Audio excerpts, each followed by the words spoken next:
Hey, everybody. My name is John Farrell. Welcome to my first podcast called Forward in Recovery. So, a little bit about myself. I'm a certified addiction recovery coach. I'm also a self-empowerment coach. And I'm also a sound practitioner. So I do a lot of things. As my former teacher used to say, I have a lot of houses. So let's just begin to do a little bit of getting into the podcast and talking about what I'm about. So I've been in recovery for 35 years now, and my background, the groups that I used for recovery is AA, Al-Anon, ACA. For those of you that don't know what ACA, that's Adult Children of Alcoholics. And I've also done therapy. Most of my life I've done therapy.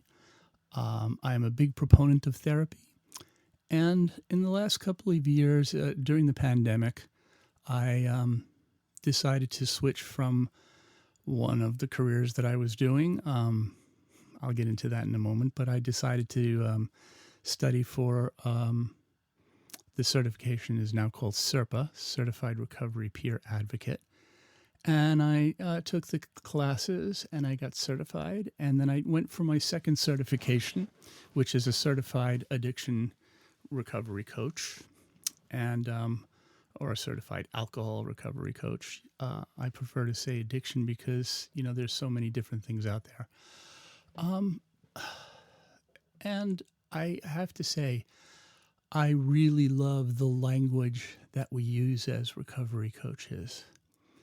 The language, I can't fault what AA did for me. It got me sober. This bottom line is it got me sober. And I went to meetings for years. And I will say this, in my journey, I discovered in my second year of sobriety that alcohol was not my problem. I realized that alcohol was my solution. We talk a lot about alcohol being a solution. Alcohol was my main drug of choice. I dabbled in pot, not other stuff because, I had a fear of needles, and that probably saved my life.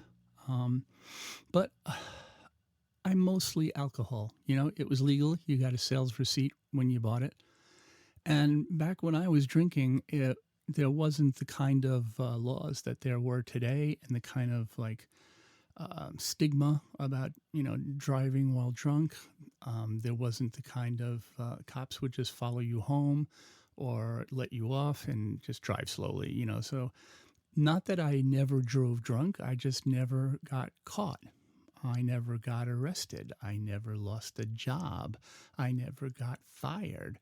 I was not married during that period of time, so I never had relationship problems. No, I did. I just not the kind where, you have a wife and you have kids and all those responsibilities. So I was free to do as I wanted, which just prolonged my story.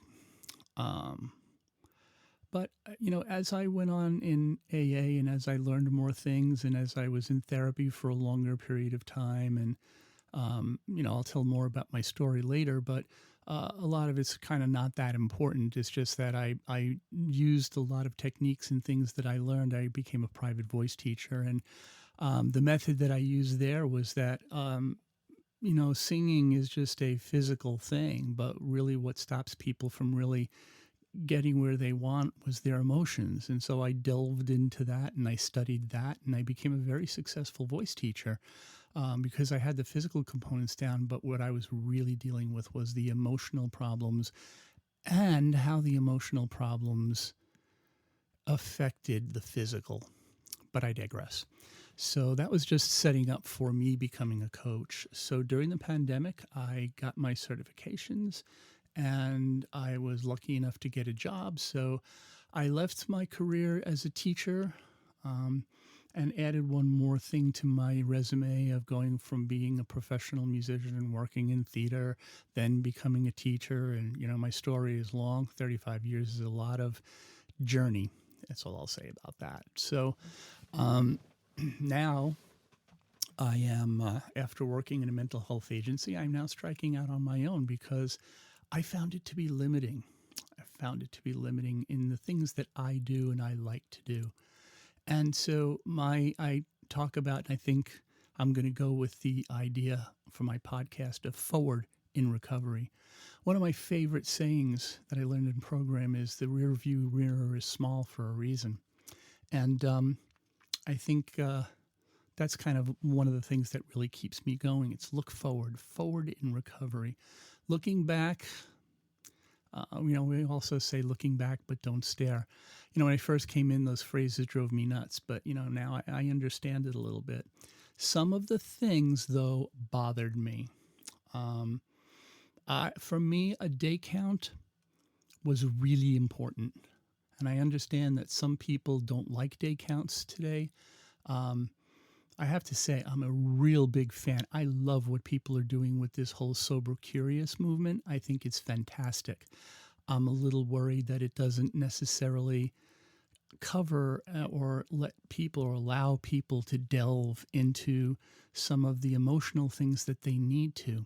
And the reason for that is, and that's what I want to talk about today, now that I've given you some of that background stuff, is that, getting back to what I talked about in my second year of sobriety, I discovered that alcohol was a solution, which became a secondary problem. And once I had gotten my drinking problem under control and manageable, and I lost my desire to drink around 7 months. But we moved on to other things: cigarettes, caffeine, sugar, and just transferring that compulsive energy. So I began to realize that working in therapy that I was looking for coping mechanisms, and some of those coping mechanisms were just not healthy.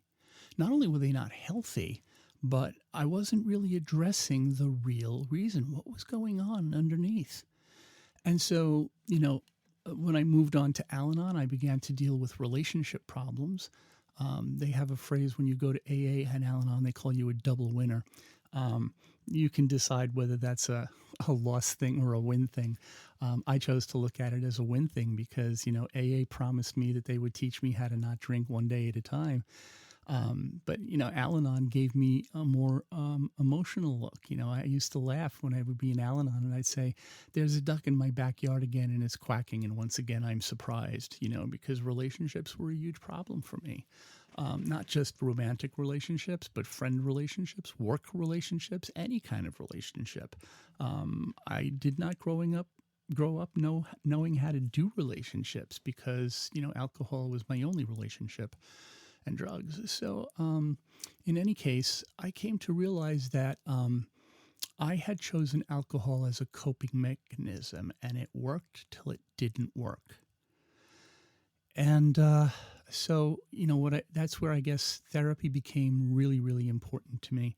And some of the words that they used in 12-step programs did not work for me anymore. And that's where recovery coaching came in, where I loved the words that they used. And when I took the classes, the way they approached it were so fabulous. It's like my teacher would say things like, "Are you a heart attack? Do you say my name is John and I'm a heart attack?" And so the way we chose to use that word, and I'm an alcoholic, and we began to focus in that class on talking about, my name is John and I'm a person who's in recovery. And we began to focus on the recovery part of it. And when I used to speak in the rehabs, I would talk to them and say, stop focusing on I'm a drug addict. And I'm in recovery. Focus on the second half of that because that's what we're doing. Get out of the rear view mirror. There's a fabulous film on Netflix right now. It's called Stutz.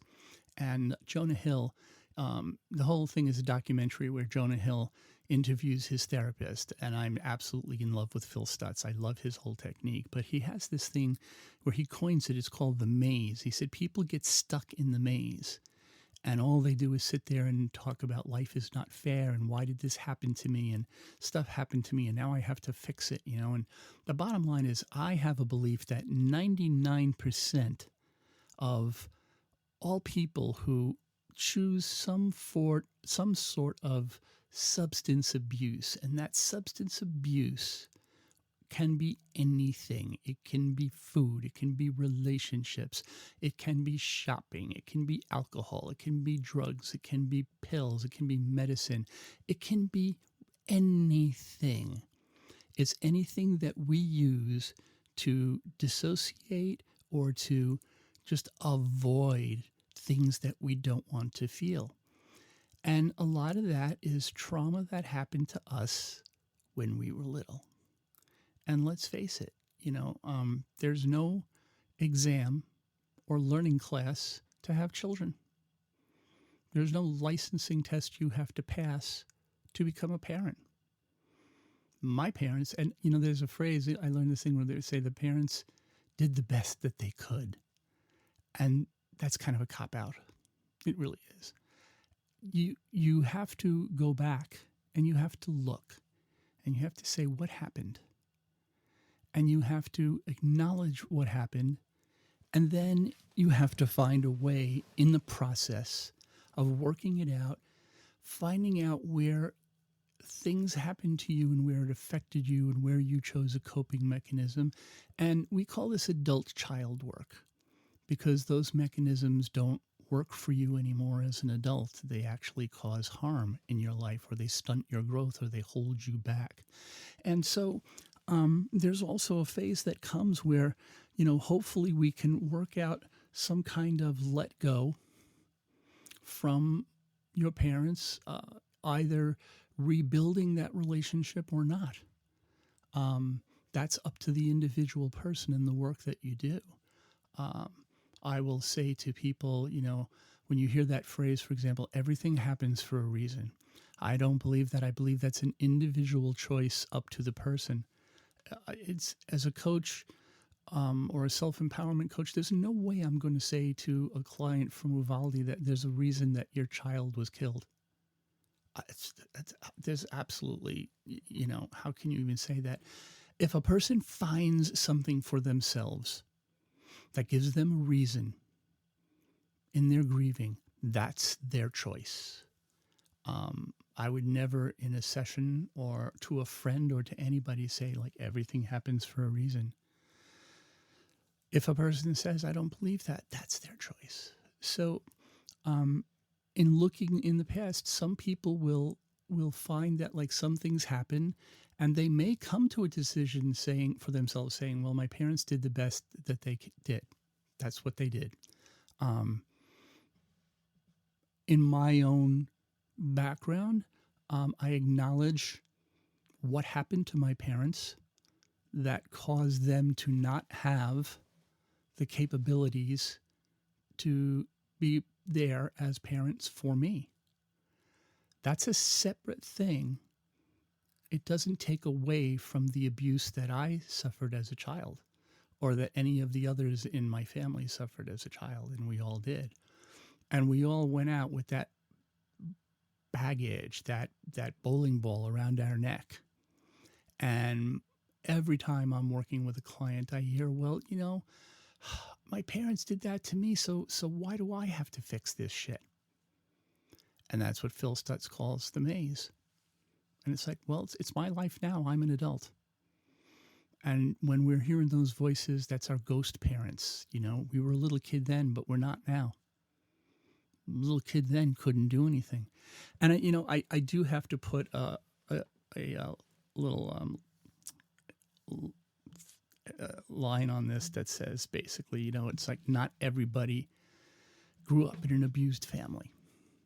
Not everything is trauma. That's what we work at when we're doing coaching sessions. But I believe strongly that when you're working with a substance abuse disorder, that sometimes you need to go back in time to find out why. because there's a great Huberman Labs uh, podcast where he breaks down scientifically exactly what happens when you drink alcohol, and that it's a poison to your body, and what the body does to get rid of it because it recognizes it's a poison. And he's just doing it scientifically. There's no moral judgment to it, no attachment to it whatsoever. It's just this anatomy and the science. And we know that there's genetic components, multiple genetic components, that if a person has certain genes, basically the alcohol, 1 ounce of alcohol will not break down properly in that person. And that ounce of alcohol will break down into another kind of alcohol that hits the brain in a certain way that sets up the brain saying, I want another ounce of alcohol. I want more. And so the body craving that, the person takes another drink, and it sets up the cycle. In 12-step programs, they will say things like, it's not the caboose that kills you, so we don't take the first drink. So that's well and good. If I have an addiction, if I have an allergy to strawberries, and I know that if I eat a strawberry and I break out in hives, then I don't eat the strawberry. All well and good. But why is it that some people who know that if they drink, they can't stop?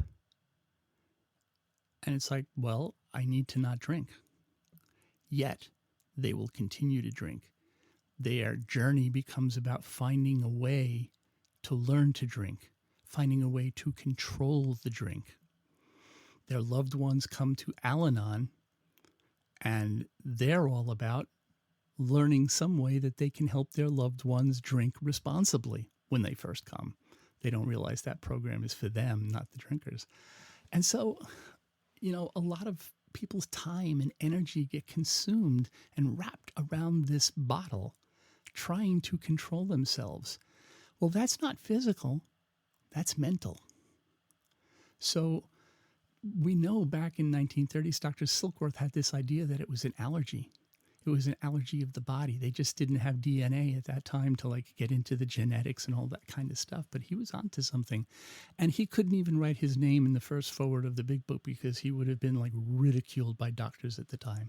He would have been totally laughed out of his industry. And so now we know so much more about it, but there's still that component about why do we still go for it? And, I have my theories about the connection between alcohol, which has, it's made of carbohydrates, which is a form of sugar, and the carbs get turned into sugar. And what at the meetings, what do you see? Lots of cookies, candy. We move to caffeine and candy or cookies. And there's a connection there, and so this whole wrap of physical versus mental, my feeling is that it's wrapped into this thing of coping mechanisms. We're looking to find some kind of coping mechanism. So while I'm all for this dry January, now I'm seeing the ads for dry February, and it's like, how do you cut through that noise? How do you cut through that noise? I have friends and a lot of people that I know that are, they did the Sober Curious thing, and they're now sober. They're not drinking 3.5 years, one of my friends that I know, and I just think that's the most awesome thing, because at the very bottom of it, they're not putting that poison into their body, and you can see, if you see people who've been drinking for 20, 30 years, you take a look at their skin, you take a look at their body condition, it's the body takes a toll from working that poison out of you. So this person that I'm talking about, they talk all the time about in their 3.5 years, they don't wake up hangover. They go work out. Their whole life has changed. They have so much more time on their hand. And they also talk about the social things that they do. They're not sitting at home knitting because they don't drink. Another thing that I'll mention, it's very interesting that it's probably one of the only drugs that we get so much pressure if we decide not to do. What is that about? I can remember in college, if we were sitting around in a group and they were passing the pipe and we'd be smoking the pipe. If you said no thanks, nobody argued with you. Nobody said, "Are you sure? What's the matter? What's wrong with you?" Everybody was like, "Yeah, no problem. More for me." Nobody had a problem with it. But if you went out somewhere, unless you were with like really close friends that, that knew you and didn't give you grief, oh my God, so many things that you would hear. It's like, what? You're not drinking? What's up with you? Are you an alcoholic? What's the matter with you? And there's social cues for that kind of thing. People do not want someone not along for the ride. Did you ever notice that when you're out with a group of people and they get a couple of drinks into them, not a lot, just one or two, all of a sudden everybody's talking louder? If you go out with them and you're not drinking and you're hanging out with them, you will notice everybody gets louder. Ever take the train into the city and there's a group of people and they're pre-gaming? Oh, Lord. Oh, my God. They get so freaking loud, and it's like, guys, we can hear you, and we're like on the other side of the car, and everybody is just looking at each other, and these people have no clue. They have already reached that point where they are not aware. Their brains have been affected, and they're not even drunk. They've just had a couple of whatever it is that they're drinking in their cans and their bags, So that alcohol has an immediate effect, and there are many, many different types of drinkers. It's just how we react to it. So that mental component, I think, is really, really important to deal with. And that's where, I step in as a recovery coach. And the truth of the matter is, it's really a threefold problem. It's mental, physical, it's also emotional. So if we don't deal with all three aspects, it's like a stool with two legs. Something's going to fall apart somewhere. And that's why I say back at the beginning when I said I'm all for dry January, dry February, and people stop drinking. If they haven't reached a point where it's become problematic, yay, that's great. I'm all for it. If you notice that you've had blackouts, brownouts, periods of time where people are telling you about things that happened and you kind of quasi-remember it, but you really don't, or you're keeping secrets about your drinking or anything like that that's like not the norm, and I don't have to tell you, and you're just not talking to it about anybody. You just kind of blow it off. Oh, well. The other problem is also that, besides the point, that alcohol is just one of the many problems that's going on out there. Besides drugs and pills and cocaine and, fentanyl is just huge. I mean, it's even disturbed our whole marijuana situation. And we have a whole other situation, which I'll talk about in future podcasts. It's like, the confusion between, is marijuana a drug or is it a medicine? We have so much to contend with. What I love about recovery coaching is language that we use is harm reduction. But what I'm about is, helping with the social constructs. If I stop drinking, what do I tell my friends? How do I deal with it socially? Blah, blah, blah, blah, blah, blah. In my life, if I have, certain things to deal with and I don't know how to approach them, that's where I can assist you. That's where I can walk with you through those situations. My board that I have, the power of words, how we use our language to empower ourselves. So I'm going to wrap it up for today. Please follow my Instagram. It's John P. Farrell _ recovery coach. My email is jpfarrellcarc@gmail.com if you have any questions. And you can reach me at 516-893-1722. You can text or call. If you'd like, I have an offering of a 20-minute free phone call conversation. So please hit me up if you have any questions, if you want to talk about stuff and see if maybe the match is right for us to work together. And go out and have fun. Don't drink and drive. Use a designated driver when you're out. And I will talk to you all soon. Take good care.